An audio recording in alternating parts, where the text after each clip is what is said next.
Good evening, hello and welcome to Brass Tacks. I'm Anusha Soni. Tonight we debate the existential crisis of the grand old party, the Indian National Congress. The resignation of Mr. Ghulam Nabi Azad has once again put the leadership of the Congress party in dock. A party which has a history of over 130 years is today in tatters because veterans and the young netas continue their exodus from the party. The present crisis and challenge is perhaps one of the most difficult ones that the party faces in contemporary politics. The party is being criticized for being dynastic, for being run by sycophants, and for having an anti-democratic temper. And all these barbs and attacks are not coming from political opponents. The taunt actually comes from home. There's no doubt that the party right now is fighting for survival, and this grand old party is crumbling, because their very own are perhaps leaving the sinking ship. Our top focus on brass tacks tonight. Let's begin with the special report by Anasuya. It's perhaps the final nail in Congress's coffin. Ghulam Nabi Azad, the man who worked with Indira Gandhi, Rajiv Gandhi and Sonia Gandhi, has resigned from all posts in the party. In a 5-page resignation letter to interim President Sonia Gandhi, Ghulam Nabi Azad all but attributed Rahul Gandhi as the reason for his exit, calling him childish, immature, non-serious. Azad said that Rahul Gandhi destroyed the party's consultative mechanism. He sidelined all senior and experienced leaders in the party and replaced them with a new coterie of inexperienced sycophants. Azad claimed that all important decisions are being taken by Rahul Gandhi or his guards or his PAs, while proxies are being propped up to take over the party's leadership. He also pointed out specific instances of Rahul Gandhi's erratic behavior, like how the tearing up of a UPA ordinance in 2013 was childish and immature, or that he resigned in a huff after Congress badly lost the 2019 Lok Sabha elections. And Azad attributed Congress conceding political space to the BJP because the party had foisted a non-serious person at the helm for the last 8 years. I think Mr. Ghulam Nabi Azad Saab's letter is the complete and correct diagnosis of the problems ailing the International Congress as an organization and as a political party. I only hope that the powers that be within the party will correct the aberrations and restore the Congress party to what is expected of it. But minutes after Azad's open criticism, the so-called coterie hit back. प्रदेश कांग्रेस का अध्यक्ष, chief minister Jammu Kashmir का सब कुछ मिला हो, उनसे कोई देश में उम्मीद नहीं करता था कि आजाद साहब इस प्रकार का पत्र लिख देंगे। ये सब बहानेबाजी बंद करिए गुलाम नबी जी। सीधी सी एक बात है कि उन लोगों के साथ आपके संबंध जुट गए हैं जिन्होंने कश्मीर की धारा 370 समाप्त की। Azad was a leading member of the G23, or the group of 23 dissenters who wrote to Sonia Gandhi in 2020 calling for a complete overhaul of the organization and a full-time leadership. He said that after the letter, the group was attacked, vilified and humiliated. Months before Azad's resignation, another prominent face of the G23, Kapil Sibal, had quit. And now all eyes are on whether another member, Anand Sharma, will follow suit. इसीलिए हमने सामूहिक सोच और सामूहिक निर्णय की हमेशा बात रखी। उसको तोड़ दिया गया, उसका सम्मान नहीं हुआ। Azad is only the latest in a long line of high-profile exits from the Congress party, all citing inaccessibility and indecision of the top leadership. The resignations aside, the party has lost 2 Lok Sabha elections quite badly and won only 9 out of 50 assembly elections ever since 2014. Currently, it's only in power in 2 states. So is the Congress at a point of no return? Well, is the Congress party at a point of no return? Well, joining us on the broadcast is Jaiveer Shergill, a young politician who recently quit the Congress party, citing somewhat similar reason. Jaiveer, thank you so much for speaking to us and joining us on the broadcast. My first question: with the resignation of Mr. Ghulam Nabi Azad, a direct allegation has been made on the Congress party and the leadership once again that it is run by sycophants and the party lacks internal democracy. Do you agree with everything that has been said in that letter by Mr. Azad? I agree with Mr. Ghulam Nabi's points as far as the coterie is running the show, and I disagree with some points. The points I agree with, that now the decision makers within the Indian National Congress are influenced by darbaris who works towards serving their self-interest and not serving the interest of the Congress party. Second, the fact that today there is a sinister attempt by these darbaris and the coterie to hijack the Indian National Congress, disconnect the top leadership from ground reality, to have a complete kabza, and to elbow out, push out well-meaning workers and leaders who want to work in tandem with the top leadership for the betterment of the party. And the fact which I said, because we have limited time, which I disagree with, all the points made by Mr. Ghulam Nabi Azad, definitely in the letter, personal remarks against Mr. Rahul Gandhi could have been avoided, and still those points could have been made. But let's go to the core of it. What is this coterie that is running the Congress party, and was that also your experience as a karyakarta or the former worker for the Congress party? Perception which matches the reality also, largely, and I will not say all, largely, yes, right from giving appointments, right from making recommendations, to right from making appointments of state in charges, to all the ministers, if in any state government, the coterie, the darbars, the cabal of these PAs and OSD, their fingerprints can be seen all over. Yes, that is a reality. There is no doubt about it. All right, Jaiveer, thank you so much for your time, and thank you for joining us on the broadcast. Let's take you through some numbers. Is there any substance to the allegations that most of the veteran leaders are really talking about? From a Kapil Sibal to a Ghulam Nabi Azad, how has the Congress party really fared from 2014 to 2022? Two Lok Sabha elections, we saw the manner in which the Congress party has lost these elections. These were badly lost by the Congress party. They have been decimated in multiple states and multiple constituencies. 50 assembly elections, they lost 41 of them. That's a huge number we're talking about. And they've been reduced to only 2 state governments. They're ruling in Rajasthan and Chhattisgarh. If you look at their alliance partners, even they've been dumped by their allies, junior partners in Jharkhand and in Bihar. And we have seen the manner in which different political parties have been very wary of the manner in which they want to associate with the Congress party. Joining us on the broadcast is a panel of guests. Sanju Verma, the BJP national spokesperson, is joining us on the show. Charan Singh Sapra of the Congress party. Sanjay Kumar, who is a professor and a former director at the CSDS, is also joining us. We also have Mr. Kailash Adhikari, who is a political analyst and managing director of Governance Now. And Neerja Chaudhary, who is a senior journalist, joins us on the broadcast. Mr. Sapra, coming to you first. This has been a painful and a hurtful exit from the Congress party. Are you miffed with Mr. Ghulam Nabi Azad because he showed a mirror to the Congress party? See, Anusha, of course, this is a very unfortunate thing to happen, I would like to say. But I would also like to highlight, the chronology. Please pay attention towards the chronology. The farewell speech of the Prime Minister with moist eyes. Thereafter, Padma Vibhushan for Shri Ghulam Nabi Azad, and also the extension of the residence or the bungalow in Lutyens, Delhi. So this shows that somewhere there is a connect between him and Bharatiya Janata Party. And also you see the timing. The timing is, when Congress Party is protesting in the entire country, taking major issues like inflation, issue of inflation or the price rise, or the unemployment, the farmers' issue, and also the dwindling economy, and also the issue of polarization. Mr. Sapra, I listened to your chronology, I listened to your arguments. This is a leader who has given his entire life for the Congress party. This is a leader which worked for the Congress party in the state of Jammu and Kashmir. This is a leader who's written a 5-page letter, who still pays personal regards to Mrs. Sonia Gandhi, but is not happy with in the manner in which Rahul Gandhi has been running the affairs of the party.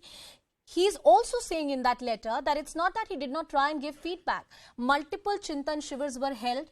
He gave feedback. There were letters written, but the Congress party paid no heed. It is run by sycophants who know nothing about politics and how politics ought to be run. And this is not a standalone allegation that you can put it on the BJP. From a Kapil Sibal to a Jyotiraditya Scindia to even a new neta like a Hardik Patel, none of them had great things to say about the Congress party. And in fact, there is a pattern in the criticism that they have put out in the public domain. You can't deny all of it, can you? See, Anusha, you are trying to say that this letter is damaging for Congress party. I would also like to put it that way, that it is also damaging for the author of the letter. See, in 1.5 page, he has written about the designations of the post, whether they were the constitutional posts or whether they were the organizational posts which he has enjoyed in the last 5 decades. And then he's also writing that he has done a selfless work. Now, I don't remember a person doing selfless work and taking all the perks of constitutional posts and organizational posts. So it is, a counterproductive letter. Likewise, Mr.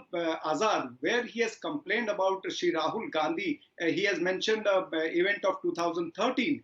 Why he did not protest at that time when he was a minister in 2013? He never protested. He never protested later. He has worked with Shri Rahul Gandhi, or maybe under Rahul Gandhi's leadership, for around 17 years. Why he has not protested for all these 17 years? Why now? Because his Rajya Sabha term is over and he's viewing that there will be no other term for him. That's why, I would like to... Mr. Sabra, one more question before I go to Sanju and my other guests. You're saying you basically work with a leader who's an opportunist, who's hungry for power, did not have any talent. Is that your argument? Because if you're saying you gave Mr. Ghulam Nabi Azad constitutional positions, or he was a member of the Rajya Sabha, this is also a veteran leader who gave his entire career to the Congress party. It's a two-way street, isn't it? See, I agree he has given the career. Even I am there into Congress party since 36 years. But I was not that lucky to get such important posts right from beginning, right from 1975 onwards till date. All the years he have been on some post, the 46 years as Congress Working Committee member, 35 years as AICC General Secretary, Union Minister under 4 Prime Ministers, Chief Minister Jammu and Kashmir, and various other All India Youth Congress President. Such important posts he has held. So, why did a Sunil Jagar quit the Congress party? Why did a Kapil Sibal quit a Congress party? I'll come back to you. Sanju, coming to you. You can make your points that you want, but let me add one question. The allegation that the Congress party is making is that you're poaching talent from them. You are wooing these leaders and you're creating a dissent within their party. That's the allegation being made by the BJP only, by the Congress party on the BJP.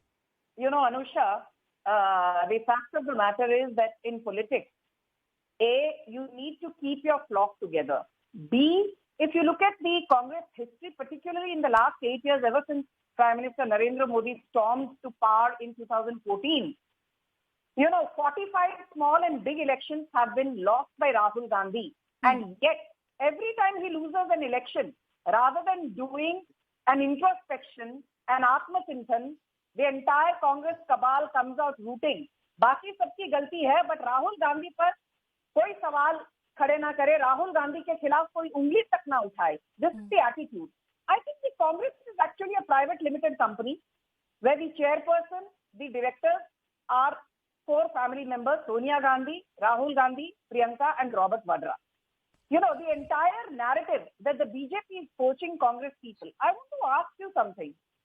If you look at the letter by Jaiveer Shergill, you look at the letter of Himanta Biswa Sarma, who was in the Congress before he became, a BJP person and is now the Chief Minister of Assam. If you look at Himanta Biswa Sarma's letter of 2015, and you look at Ghulam Nabi Azad's letter now, or even for that matter, if you look at what Amrinder Singh said to Sonia Gandhi earlier in the year before quitting the Congress, one thing is very common. The Congress has no room for meritocracy, point number 1. The Congress has no room for competence, point number 2. The Congress thrives on sycophancy, and if you look at Ghulam Nabi Azad's letter today, what struck me the most was there is no institutional integrity and there is control via a remote Sanju, I have one question for you. You know, I am very clear on this, that as far as introspection within the Congress party, run by being a coterie of sycophants, these criticisms are persistent from all the leaders, top leaders who have quit the Congress party, and the Congress party needs introspection on that. You cannot also deny the fact that a lot of these veterans have joined the BJP. They have been given good positions within the BJP. And while you may say that there is no merit or no meritocracy within the Congress party, or these are dynasts, you are actually poaching a lot of these dynasts, or you're actually getting a lot of these dynasts into your own party, BJP. Let me be very clear with you, Anusha. I worked in the corporate sector for donkey's years. Now you are, a reputed anchor of a reputed channel. If you slog it day and night, right? And at the end of the day, apart from just giving, you your fat paycheck, your boss never has a good thing to say about you. You're constantly humiliated. Your talent is constantly undermined. Tell me honestly, would you not look for greener pastures? I mean, that is the nature of the beast. And I want to know something. If you look at Himanta Biswa Sarma, he was a career Congress person. How is it that he's doing so phenomenally well in Assam? How is it that N. Biren Singh, who's now the chief of Manipur, he's doing so phenomenally well? How is it that Pema Khandu, who's now the chief of Arunachal Pradesh, an ex-congressman, is doing so phenomenally well in the BJP? So you have to give credit where it is due. The BJP respects and nurtures meritocracy, and it is exactly the opposite with Congress. I will just tell you, Congress ka C is only for three things: chamchagiri, and then some more chamchagiri. All right. This Darbari culture is not going to work in today's polity. Mr. Sapra, a quick reaction from you, and then I want to bring in my other experts also on the broadcast with us into the discussion. Yes, please, Mr. Sapra. The BJP spokesperson was talking about Himanta Biswa Sarma. Let me remind her that this is the same Himanta Biswa Sarma. When he was in Congress, you were mentioning him as a pani chor. You were mentioning him as sabse bada bhrashtachari. Then what happened? He became chief minister in BJP. Similarly, when Suvendu was in TMC, you said bhag Suvendu bhag. And now what happened? Suvendu is your leader now. Apni baat karo. Your Likewise, people are leaving you and you have no clue. You're still clueless. Your people are leaving you and shamelessly you come and defend them. Various examples Your of people are Bharatiya leaving Janata. you shamelessly come and defend the Congress party. Your Congress party has no room for talented people. All right, Sanjay ji, unko unki baat कहने दीजिए. Let him finish his point. I'll come back to you. I will give you the opportunity to respond. Mr. Sapra, please go ahead. Yeah. See, I have given all these examples. And next, what I would like to say, a leader of Ghulam Nabi Azad's stature, who has worked with Congress party on various positions for 50 years, and the way he has written letter, it has not gone down well to the Congress workers. That a person who But got Mr. so Sapra, many... I also have one question. I also live in this country. Sanjay ji, I'll come to you. I also live in this country. I want my democracy to be a multi-party democracy, a thriving opposition which questions the government. But if Hardik Patel says that I go and meet the leader of the party and the people are more worried about serving chicken sandwiches than actually worrying about what is happening in the state of Gujarat, or a Himanta Biswa Sarma who had something, something else very damaging to say about the leadership of Rahul Gandhi, or to this letter that Mr. Ghulam Nabi Azad has written in which he makes direct allegations on the leadership of the Congress party, isn't it time for some degree of introspection? You can do one Chintan Shivir after another, but if it actually doesn't translate into real changes in the party, what is it good for? Is it good for democracy within the party and democracy of the country? Mr. Sapra, there has to be some room for introspection. Of course, Congress party has been doing introspection, but what to do of these leaders like Himanta Biswa, or you have mentioned the other two names also. Sanjay, I'll come to you. When they have personal aspiration, then Himanta Biswa knows that Congress cannot give him any more posts. He goes to BJP. Now Ghulam Nabi Azad ji, he knows that he cannot get a Rajya Sabha membership from Congress party because we gave it to Imran Pratap. Sir, the only explanation that the Congress party is that these are greedy people, hungry for power, and that is why they're going. Okay, I also want to bring in other guests into the discussion. Mr. Sanjay Kumar, coming to you. Talking about what does it mean, A, first for the Congress party, and B, for the multi-party thriving democracy that we have in this country, because at the national level, the Congress party does play a very, very important role. Not to forget that this is a very strong government led by the BJP. and we do need a strong opposition in the country as well. There is a setback for both the question, for both the things. Yeah. You asked the question about what does it mean for the Congress party. It is a setback for Congress party. Look at the, the person who has left the party, has served the party for 4 decades, more than 4 decades. I think more damaging, there are several important issues in this resignation. The kind of letter, the kind of accusation he has made against Rahul Gandhi. So the central leadership is being challenged. It's not that one leader is leaving the party. In the last 6-8 months or last couple of years, many senior leaders have left the party. Yep. Earlier there was a talk about these senior leaders leaving the party and the young Turks taking sides with Rahul Gandhi. That's not even that's not happening right now. We know that large number of young leaders have also left the party. So it is a setback for the Congress party. The Congress party is losing the confidence of the people. People are losing confidence in the Congress party. Also about the democracy, multi-party democracy.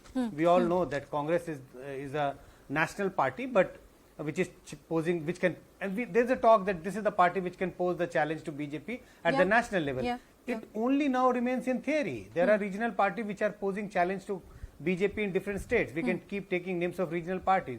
But wherever Congress is in contest against BJP, BJP wins hands down. Congress gets defeated badly. So it is also a huge setback for a multi-party democracy, and we all know that in a functioning democracy we also need a strong opposition. So it is a setback to that as well. Absolutely. Mr. Kailash Adhikari, talking about another facet or layer of this entire implosion within the Congress, it has ramifications for the so-called opposition unity. We have seen that opposition unity, this entire idea has been disarray on various important occasions, whether it was the presidential election, the vice president election, or various other issues where the opposition should have been a united bloc. With the Congress party in the kind of disarray that it is right now, what does it mean for the opposition, and is it good news for the BJP? I'd like to first mention by saying that Shri Ghulam Nabi Azad ji has been one of the most tallest and the senior and most respected leaders of our country, and a member of the Congress party since the last 5 decades. And our colleague on the panel from the Congress party mentioning that the idea could be of him leaving the party so that any position he could not, the Congress party cannot give him. I mean, he's above, such positions now. I mean, look at his age, look at his stature. So such kind of allegations should not have been, or such kind of anticipations should not have been made for a senior leader like him. Having said that, now it is high time, and we have said this in multiple debates on your channel also, that it's high time that the party now introspects. Earlier, there were 23 senior leaders of the Congress party writing to the president. Now, in his letter, Shri Ghulam Nabi Azad ji has also written to Srimati Sonia Gandhi ji about the fact that what are the hindrances or what are the pain points within the party. And if now, I mean, it's more than high time. And if now he is not paid, and as rightly said by the gentleman who just spoke before me, that it's more than the Congress party, it could be the regional parties of some states, where they could give a fight to the BJP. Otherwise, I don't see the Congress party as the principal opposition party, or they could even in the near future giving fight to the BJP. Neerja Chaudhary, would you agree with what Kailash Adhikari is saying, that the manner in which the Congress party is introspecting or not introspecting, changing or not changing, they cannot give competition to the BJP in the upcoming Lok Sabha elections at the national level? No doubt about that. I mean, there is not a remote chance at the moment that they'll give a fight to the BJP in 2024, or even in the state elections that are due between now and 2024. No, this is bad news, but I would say ye to hona hi tha. For 2 years, over 2 years, senior leaders of the party, including Ghulam Nabi Azad, led by him, have been saying, have elections to your major bodies, CWCs, parliamentary board. I mean, what is so difficult about it when the party is in such deep crisis, existentialist crisis? And to, it is 3.25 years since Rahul Gandhi resigned as the Congress president. 3.25 years for a mainland party to hold an election? Not have a full-time president? I mean, where are your priorities? So, I mean, Ghulam Nabi Azad, you can now say, he wants Rajya Sabha, maybe he does, and even if he does, what's wrong with it? Or every politician wants to aspire to some position or another, Yeah. to the top positions. There's nothing wrong with it. Yeah. But to say that he's held these positions and therefore he should be grateful, it's like we've given you crumbs and you should be grateful. It's not somebody said it's a two-way process. Yeah. So and to say the Congress should introspect, I used to also say that, but now I feel agar karna hota to ab tak introspection kar liya hota. I think the Gandhi family has made up its mind. Jisko aana hai aaye, jisko jana hai jaye. Sanjay ji, I'm coming back to you. I'm coming back to you. And it's very sad. It's a sad day today for Indian democracy, for the Congress party. I would also say for the ruling party of India. Yeah. You know, it must be kept in check. Any ruling party must be kept in check. And that can only be done by a strong opposition, you know. And that is the tone and tenor in which we are discussing this entire implosion of the Congress party. Sanju, I'm sure you have a lot of points to make. I want to put one more question to you. What Mr. Sapra was saying, that Suvendu Adhikari or a Hemant Biswa Sarma or various other leaders of the opposition parties, including the Congress party, have criminal cases against them. They are corrupt. But when they come to the BJP, they are suddenly celebrated. How does that work? You know, Anusha, first and foremost, let me take strong objection to the fact that, you know, they are not corrupt. Nothing has been proven against them. And I have said this on your channel and on other channels where I debate regularly, that if the Congress feels that they have a strong case against Hemanta Biswa Sarma, or if the TMC feels they have a strong case against Suvendu Adhikari, don't you trust the Indian judiciary? Yep. Don't you trust the Supreme Court? Don't you trust the law of the land? Go and file a petition and ask them to review their past judgments. You know, but don't sit in TV studios and start whining. And, you know, the fact of the matter is this, that, you know, let's not restrict this debate only to Hemanta Biswa Sarma or Suvendu Adhikari. Anusha, just in 2022, we've not even finished, you know, 12 months of the year. We are still in August, and already 11 heavyweights have left.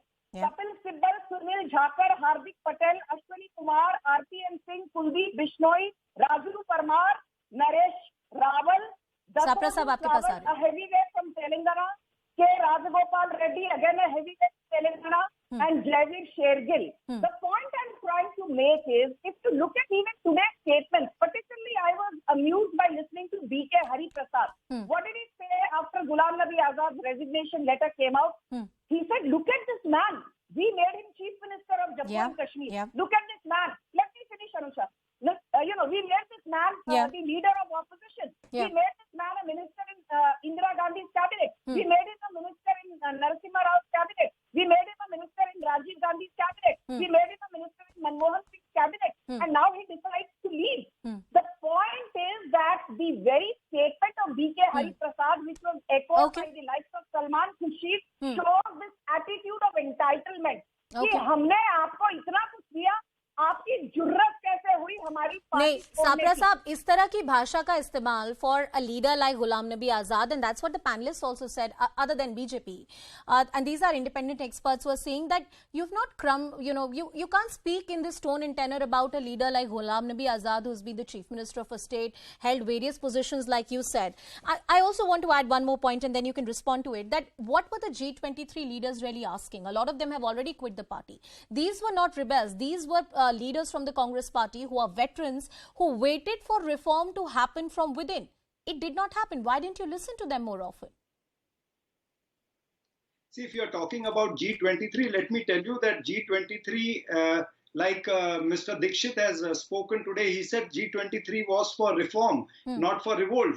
This is how G23 is today responding. In fact, I would not like to say G23 also. It is left to G3 or 4 only. So that is how the current situation is. Congress has done an introspection, and we have seen what are the grudges and what are the reasons of explanation what these G23. But Mr. Sapra Sahab, as we end this debate, I want to know as a journalist, what is the introspection that the Congress party did? What are the changes you made? Why did it take you more than 2 years to have a presidential election within your party? Please answer these questions.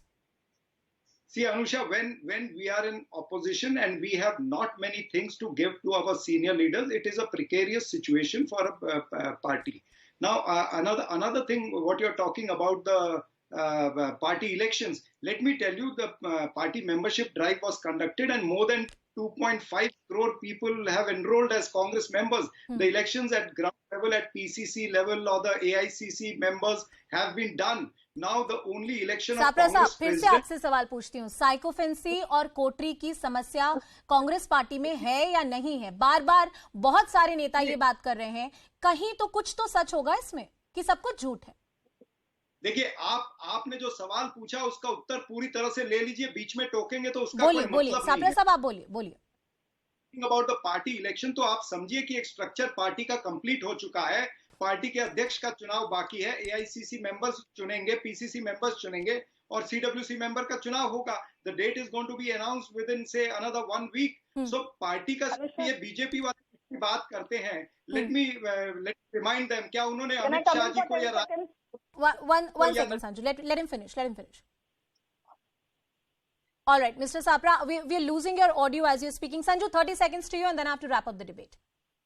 Anusha, I think, the likes of Jeff Bezos of Amazon, the likes of Bill Gates of Microsoft, I think they have a lot to learn from Rahul Gandhi. How do you survive and how are you resurrected as the next best thing after brown bread despite losing one after another election successively? I think Rahul Gandhi needs to be credited for that. And I just want to say one thing, like Neerja Chaudhary said, which party today, especially if you're starting to take on the likes of Narendra Modi, who's a 24/7 politician, Amit Shah, a 24/7 politician, does not have a full-time president for more than 3.5 years. Okay. Sanju, I take all of those points. I'm afraid I'm short of time. Sanju Verma, Mr. Charan Singh Sapra, Sanjay Kumar, Kailash Adhikari and Neerja Chaudhary. Thank you everyone for joining us on the show. It's not just bad news for the Congress party, but when the oldest party of the country, a party that has such an important role to play in the national politics, one of the lead roles for an opposition party when you have a strong government, is crumbling today. We hope there is introspection, but as the experts are saying, perhaps the time for introspection is already past. With that, we're moving on to another big story of the day. Now, the Goa police on Thursday arrested 2 aides of Haryana BJP leader Sonali Phogat for their alleged involvement in her murder. The action by the Goa police was taken after a post-mortem revealed that there were multiple blunt force injuries on the body of Phogat. She was initially suspected to have died due to heart attack in Goa on the 23rd of August, but her family, since the beginning, were raising questions. They had called it a murder. Now, Phogat's personal assistant, Sudhir Sangwan, and his friend Sukhvinder Vasi were arrested late evening after hours of questioning. Sonali's brother, Rinku, had filed a complaint with Goa police alleging that his sister was raped and murdered by her personal assistant and his friend. Here's a special report. Sonali Phogat, staggering out of a Goa restaurant, unable to walk on her own and being helped by Sudhir Sangwan, one of her associates. The very same man was earlier dancing away with Sonali along with another associate, Sukhvinder Singh. Both men are now in Goa police's custody and charged with her murder. According to the police, Sonali was force-fed a deadly concoction of synthetic drugs. The next morning, she was brought dead to the hospital. एक video से जाहिर होता है कि उसको एक substance forcefully victim को one of the accused पिला रहा है. 302/34 धारा के तहत गिरफ्तार कर लिया गया है. Initially, it was seen as a case of a heart attack, but her family sensed something wrong and demanded a thorough probe. दोनों टाइम व्यायाम करती, आज तक बुखार चढ़ी नहीं, उसके कोई बीमारी नहीं थी, कोई ब्लड प्रेशर की बीमारी नहीं थी. अगर मान लो हार्ट अटैक होएगा भी तो 5-7 मिनट का तो वो मिलता है. The post-mortem report revealed multiple blunt force injuries on her body, following which police filed a murder case. So did the cops try to downplay the murder angle? Well, joining us on the broadcast is Mr. Hemant Attri, who's a senior journalist. Hemant, thank you so much for speaking to us. There are multiple angles which are emerging in this investigation. I want to begin by understanding the role of Goa police. Many questions have been raised. Initially, a theory of natural death was almost accepted. It was only when the family made a hue and cry that further investigation was ordered. Your thoughts and your understanding in reading this investigation so far vis-a-vis the role of Goa police? See, Anusha, whatever has happened in this particular case, there is much more beyond that meets the eye. Actually, what Goa police did initially, that was unbecoming of a police force. Initially, once there was a death, without getting into anything, they simply termed it as a cardiac arrest, which is not the case, number one. For that, you have to have a postmortem. And the postmortem was done exactly 60 hours over the first information, once the family was informed about the death. 60 hours after. So many of the things, those narcotics that we are discussing, that might have diluted in the system as such, number one. Number two, the second biggest problem with the investigation was the accused, Mr. Sudhir Sangwan, he was using the victim's telephone till next 12 hours, even after the death. Why didn't the Goa police not take the possession of that telephone? Point number two. Point number three, why it did 3 days? Why did it take 3 days to go for the postmortem report? These are the three glaring things. Now, all those CCTV footages, those should have been taken on the word go initially, wherever the situation had happened or arisen. Now, today, they have taken all those possessions. Now, had that been erased, what would have Goa police done? That is point number one. Number two. Hemanji, I've noted all the points that you have said, and it only points out to glaring omissions by the police. And these are not coincidences. I'll come back to you on that. Derek Almeida, who's the former editor of The Go on Everyday, is also joining us on the broadcast. Derek, thank you so much for speaking to us. Simple question, straight question. Why did the Goa police make those omissions? Was it trying to protect somebody? I don't think the Goa police were trying to protect anybody. You see, when the body was, when the lady was first taken to the hospital, the conclusion there was that she died of a heart attack. So a case of unnatural death was recorded. Okay, and that process continued. It's only after Sonali's brother came to Goa and made all the allegations. You see that, and he also made one allegation saying that I will not allow you to have the post-mortem unless you register a case of murder. So he registered a complaint of murder, and then the post-mortem was conducted. So I don't see any sort of conspiracy by the Goa police to hide anything here. But Derek, if there are marks on the body of a person who has died, and these are blunt force injuries, that's the term which has been used repeatedly across all the reportage that has come, and credible reportage on this entire story, then the police, with their basic sense of investigation, should have questioned the entire cardiac arrest theory. Like in the beginning, okay, the DGP said there were no marks on the body, and that's when they concluded it was a heart attack. The post-mortem report came much later, and the post-mortem report said there were injuries caused by blunt force. Now, a blunt force injury, unless it is the cause of death, okay, it could be anything. It could be maybe she fell down. It could be maybe while carrying her, she must have bruised. So it could be anything. Yes, it needs to be investigated. So this is early investigation. I think it's really too early to blame the Goa police and say you've not done your job. Okay. Hemanji, too early to make an allegation on the Goa police. Could it actually have been reasonable for them to believe the cardiac arrest theory? Because the blunt force injuries can happen even if you fall. I mean, that's why they concluded what they concluded. Is there explanation for what they have done? Yeah, there is an explanation. No, Anushaji, there are two things. I am just pointing out the inadequacies and unprofessional behavior of the Goa police. I'm not indicting somebody on that basis. No, I'm sorry, I'm not doing that. Okay. There is a professional way of investigating a murder. Right? If the body had turned blue, what do you and me, even a layman, make out? That there has been a poisoning. Now, what kind of poisoning is that? She was dancing just before falling into that bathroom, and she was kept in that bathroom for 3 hours. Right? And the accused, see, once the family of the deceased, they reached there at about 2 p.m.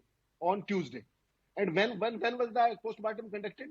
If the family is suspecting that there is a murder, the police could have simply lodged an FIR, and that FIR not is a Brahmastra. It can always be cancelled if found inadequate. The thing is, basically, there is something much more beyond that meets the eye. For the very simple reason, both the accused were rounded up yesterday evening only after the postmortem report. Otherwise, what should have been done? What is the SOP in that case? Where is the deceased telephone? The accused was carrying that telephone, right? All those data must have been removed. Yeah. He was not taking the telephone calls of the deceased family. What was it? They briefed everything to Goa police. I'm just telling the unprofessional behavior. I'm not saying that they were trying to protect somebody. No, it's not my thing. Now the issue is, there are certain names which are cropping up. And Anusha, if you allow me, there are 2-3 things. Sure. Why was this murder conducted only in Goa? The lady, the star, the TikTok star, whatever you call her, she was bound to go to Chandigarh, right? She told her family that she is going to Chandigarh. All of a sudden, she lands in Goa, right? And from there, the family finds that there is no shooting going on. Why in the first place she was not carrying the government government security men with her? Number one. Number two, under what circumstances she was taken to Goa? Was there a larger conspiracy there? Why only in Goa? These things are collaborated basically. Okay. And the thing finally is, why these people? It took 60 hours to conduct a postmortem, number one, and then 60 hours to arrest them formally. Okay. They should have been taken into custody Derek, right away. Derek, and the phone should have been taken into custody. Derek, if the family is suspecting murder and the family made that complaint to the Goa police authorities, shouldn't the basic SOP have been followed by the Goa police? Did they miss out on that as a professional police force? No, the basic SOP is not to register murder. The basic SOP is to to examine the phone, to look at the body, case. or perhaps to speak to the family. No, you register a case of unnatural death, and that's where the investigation begins. And then from there, then you scale it up. And as the evidence pours in, then you decide whether it's culpable homicide, whether it's murder, whether it's accidental death, whether it's overdose, whatever. But you never start with murder. You start with unnatural death. That is the SOP. So, and the other question of the phone being examined, because the phone, as Hemant is pointing out, was with the accused, and a huge amount of data which could have been important for the investigation is arguably lost. No. That is not true. Okay, that is not true. These two people who are with her, are they unknown to her? Are they some sinister guys? No, one is her assistant and the other person is his assistant.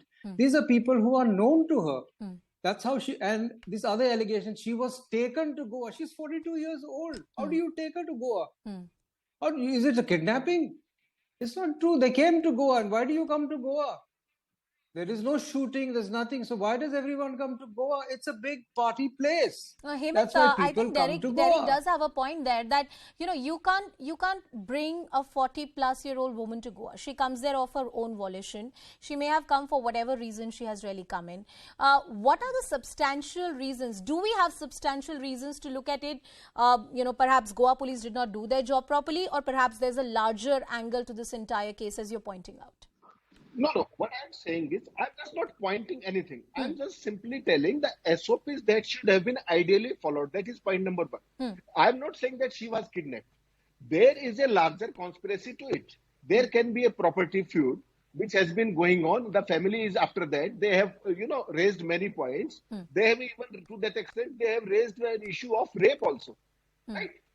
Under some medication or some drugs, she was blackmailed, and for last 3 years she was being done this and that, whatever. Now my thing is, if there was no shooting, the PA could have always misguided her and taken her to Goa. I'm not saying about kidnapping or something. No, she was completely misguided to go to Goa, and she called up the family at 10 p.m. in the night and telling her mother that they have poisoned me, my hand and foot are not working. They are getting, sensationless, and I am feeling giddiness and I am about to fall. And I want to tell you certain things which I am not able to tell, and then all of a sudden, Sudhir voice comes on the telephone, right? These are all a part of these complaints. Okay. What I am saying is that is something else. This is a case now which spreads into 2 states, right? The family has also complained simultaneously, despite being murdered. Yeah. The fellow called one of her accountants in Hisar at her farmhouse and got all those laptops and everything removed. And But Hemant, I'm sorry I'm interrupting you there, but as you're pointing out, there are various angles which will emerge to this. Derek Almeida and Hemant Attri, thank you both for joining us on the broadcast. Clearly, this is a very high-profile investigation and a very important one that the Goa police is doing right now. More and more angle emerge as the investigation proceeds. We're slipping into a very short break, much more lined up on the other side.